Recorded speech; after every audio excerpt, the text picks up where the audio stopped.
Hey, what's up? So I get home, Netflix tells me, yo, we have Mark Wahlberg, we have Halle Berry, come in and play this movie, you're going to have a great time. It's a suspense, sleek thriller, and action thriller, you're going to have a great time. And I go into it, and after it, this movie is a 0.7, man. This is a terrible film, and here's the worst part.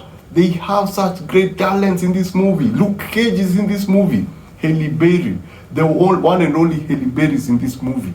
Mark Wahlberg is in this movie. And the movie is one of those generic Netflix movie which lacks the punch, which lacks the X factor. It's just guns, shoot, move on to the next scene. Something happens, sit down and talk, reminisce on what happened, because it's called The Union, and so there's a concept of reunion within the movie. Remember Central Intelligence? Something like that, but it doesn't even come close to Central Intelligence, because Central Intelligence was actually a very smart movie. It was very well written, it was very well thought through, it was clever. The suspense in Central Intelligence actually goes up to the end. This movie did not have any suspense. Everything is thrown at you like, yo, this is the bad guy. Yes, when something happens to a particular character at the beginning, you go like, probably it's going to be something. And then it turns out to be that something, because they are tropes that we are familiar with. They are overdone tropes. Oh my goodness, I was like, this movie had a great potential of being something great. Now, I'm not saying the old movie was bad, because I had a great time with that final catches. That I thought was cool.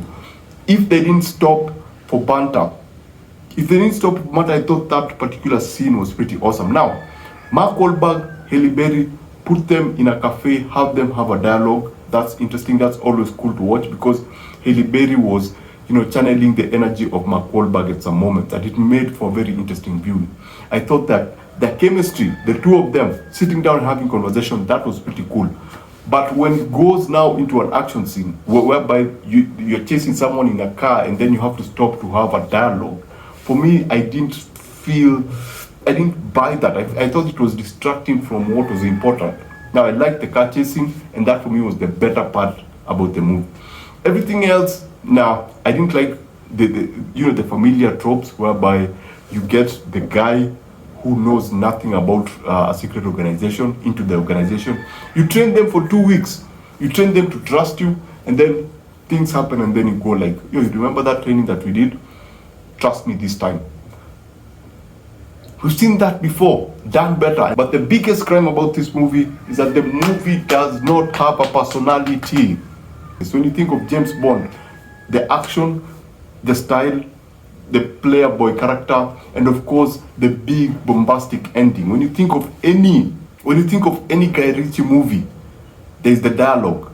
This doesn't have that. There's nothing unique about this particular movie. It's as generic as they come. This is like that piece of bread that you see in the supermarket that looks like any other bread. This is like any other Netflix movie that you see on Netflix. And I'm talking about the generic Netflix movies. This fits in perfectly. So, would I advise you to watch this? Oh my goodness. If you have something else to do, you can watch this. There are fantastic scenes with Halle Berry and Mark Wahlberg just having conversation. But in terms of action, it doesn't have that, energy.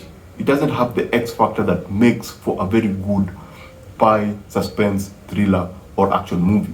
It doesn't have a personal. That for me was the biggest problem. It doesn't have that X factor about it that makes it special. You get. So if you're going into this, just be prepared. You might enjoy their role. You may enjoy the final car chase scene, but generally you'll end up going like, okay. This feels more like being trapped in a cage. If you watch the movie, you understand what I'm talking about. Basically, that's it. This is a 0.7. Don't waste your time, or just watch it if you are curious. You might like one or two things, but basically that's it. Remember to always watch what you enjoy and enjoy what you watch. So see you on the next one. Adios.